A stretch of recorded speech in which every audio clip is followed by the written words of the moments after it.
बिस्मिल्लाहिर्रहमानिर्रहीम अस्सलाम वालेकुम रहमतुल्लाहि व बरकातुहू ग्रानो कतुनको रिदुनको ज़ैम साहिबजादा सुहेल जावेद और दा ज़मा यूट्यूब चैनल दे ग्रानो कतुनको नन बा मुंगा प मुल्क की चिकम दे वक्त के सियासी इशू जुड़ शवे दा हगा प मुल्क के आईनी तरामीम दी और दा तरामीम चिकम दी पदे बांदे दे वक्त के मुख्तलिफ सियासी जुमातुन चिकम दी हगा लग्या दी खपले सलाह मशवरे कई और पदे हवाले सरा खपले मुसवदे चिकम दे हगी लग्या दी तैयारी ग्रानो कतुनको आईनी तरामीम हवाले सरा को तासो गोरे नो 13 रोज़ों के हुकूमत मुतफिका तौर बांदे दा कौमी असम्बली और दा सेनेट इजलास मुश्तरका रागुख्त दा मुश्तरका इजलास पई पदे मुश्तरका इजलास के बचे कम दे कम आईनी तरामीम दी प मुल्क के दाबा मंजूरी की खुदा हग वक्त ढेर दिलचस्प सूरत हाल जोड़ शो कलाची हुकूमत पखपल इजलासों के उकतल चिदागी हग तदाद मुकम्मल न दे कम 2/3 मेजॉरिटी पकारदा दे आइन तरामीम द पारा हगा पूरा नवा और मौलाना फरीद रहमान से भी और डेर अहम रोल पता के वक्त के दी जोड़ शो कुछ दी दे तरामीम हमायत कर दा तरामीम मंजूर शिव खो आगे वक्त मौलाना फरीद रहमान से दवे चेहरा मखकी खुदे दे तरामीम चकम मुसविदी दी चकम तरामीम कीगी दा सदी दा खो दी मुंता खुद निशी चे दा कम तरामीम दी पदे बांदे जाहिर दा चे खबर तरीवशी पखपलो के और पदे इत्तेफाकी राय जो रावलू और बेदा तरामीम शी नो पदा के वजूहात बांदे दा मौलाना फरीद रहमान सख्ते सरा इनकार उशो और दा तरामीम चकम दे जाहिर दा इजलास मुलतवी कुशो गैर मुइन्ना मुद्दत पारा और दा तरामीम उमदा से पातशु अगरानो को तुमको दे सरा बजदवे मा कुदा इजलास मुलतवी शो और दा तरामीम उनशु न दे दा मकसद न जे कम दा तरामीम हुकूमत लग्या दे वाड़ी कई च दा तरामीम उद्रेदल नदी बल्कि तासु बड़े जर पसो रोजो के या पदे मैशन में के दा ओगोरे च दा तरामीम ब्या पेश कीगी और दे द पारबा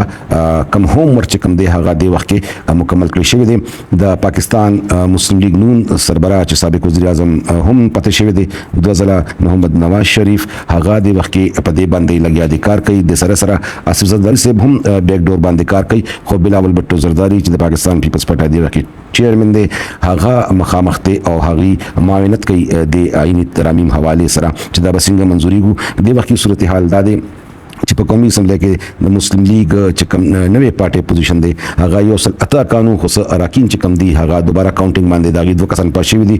योसल लस कसान दागी चिकम दी द मुस्लिम लीग नून दी प कौमी असम्बली के दा से यो कम औयाच मेंबरान चिकम दी हगा द पाकिस्तान पीपल्स पार्टी दी द पाकिस्तान सुन्नी कौंसिल इत्तेहाद कसान चिकम दी हगा अतिया डिक्लेयर शिवी दी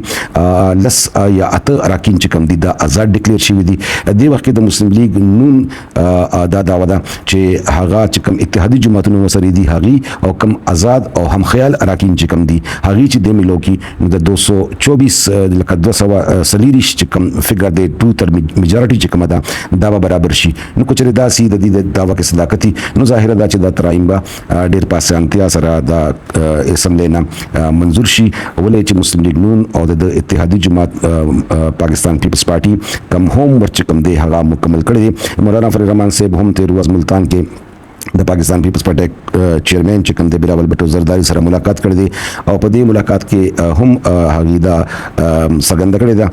चे पाकिस्तान पीपल्स पार्टी बा द आईनी तरामीम हवाले सरा यो अखपला मुसविदा चिकम दा हगा पेश कई और JUIF चिकम दा हगा यो अखपला मुसविदा हगा तैयारी बेबदवाना पार्टी अखपलो की कीनी और पदे बा इत्तेफाक कई द दिन दा जाहिरी की द पाकिस्तान पीपल्स पार्टी और द JUIF दा हम ख्याल दी और द दी बा पदे आईनी तरामीम बांदे बगैर वक्त ज़ाया कोलो डेर जर दी दोनों जुमातुन इत्तेफाक चिकम दे हगा बउशी दा तरामीम सदी दा खो तरहागे पर पदे बांधे दी वक्त चिकम खबरें पर सोशल मीडिया की लगिया दिखेगी मुख्तलिफ आरादी च अदालतुन हवाले सरा तरामीम दी दा से स तरामीम दा असम्बलो मेंबरानो हवाले सरी दी नूर दा सी उमूर दी दागे हवाले सरी दी लेकिन पदे बांधे हगे पूरे मुंसुन शिविले चुसो पूरे दा मुसविदा चकम दा आईनी तरामीम हवाले सरा हगा मखाम नी लागले दबत किस्मत ना दा मुसविदा ना द हुकूमत खल्को सरा सा हस्ब इख्तिदार खल्को सरा कुछ रे यो कसनिम सरी वज़ीर आज़म सरी या बिलावल भट्टो जरदारी सरी या सदर मुमलिकत सरी या शहबाज शरीफ साहब सरी या दा तरामीम चुसो क्रावली हगी सरी नुदा की देशी हो नूर द हस्ब سیاستمدار چې کوم عام ممبران دي هغوی سره یا د اپوزیشن ممبران چې کوم دي هغوی سره دا مسوده د ترامیم حوالې سره لا نشته. لهذا په دې باندې دا وینا چې یاره دا ترامیم چې کوم دي دا ټول منون څه دي، نو زما په خیال دا به قبل از وخت خبرې ګورو چې دا ترامیم څه دي. آینده څو ورځو کې به دا ښکاره شي. ولې چې دا کوشش کوي د وقتی حکومت او د هغې اتحادي جماعتونه چې دا کم ترامیم لګیا دي را روان دي فوري طور باندې یا فی الحال دا د سوشل میډیا د میډیا په نظر کې لا نه، نو دا لا ابهام موجود دي. خو دا ترامیم هر څه چې دي په دې چې کوم اتفاقي رائے پکار دی د مسلم لیگ نوم سربراه میاں نواز شریف دا کوشش ته چې دا هوم ورک چې کوم دی حواله سره دی هغه دی کمپلیټ کړی شي او لګیا دی هغه تقریبا د خپل هوم ورک چې کوم دی هغه مکمل کړی دی. د وخت په دې آئینی ترامیم باندې د پاکستان پیپلز پارټي دا خیال دی بلکې پاکستان پیپلز پارټي کې دی شي چې پاکستان مسلم لیگ نوم قائد ته د تسلی او ډاډګیرنه ورکړي چې را تاسو د جی یو آی فی د سربرانه بیغمو سه هغه سره به مونږ خپل خبرې کو او هغه به په دې باندې مونږ قایل کو ښکاریم داسې چې پاکستان پیپلز پارټي او جی یو آی فی چې کوم دی دی با په دې آئین ترامیم باندې چې کوم دی هغه متفق شي.